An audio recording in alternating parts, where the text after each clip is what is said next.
Welcome to the second module of this course. In this section, you will learn how an aircraft is built and why its structure is designed the way it is.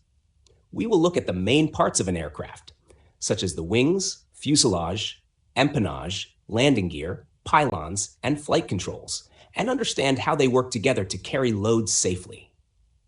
You will also learn about different types of aircraft structures, how forces move through them, load paths, and the fasteners and hardware that hold everything together.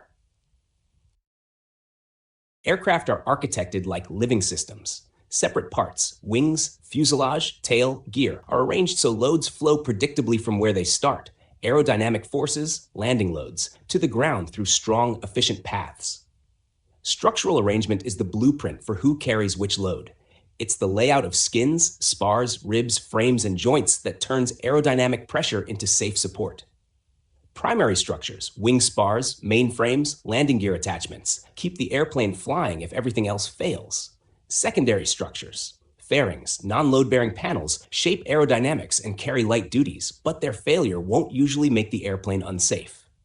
Semi-monocoque means both the skin and an internal skeleton, frames plus stringers, share the load. It's lightweight, stiff, and scales well from small trainers to big airliners. Good structural architecture spreads loads across multiple paths, so one failed element doesn't cause collapse. Redundancy and load sharing are the invisible safety nets inside every modern airframe. Designs progressed from wood and wire trusses to metal-stressed skins to today's mixed metal composite semi-monocoque layouts.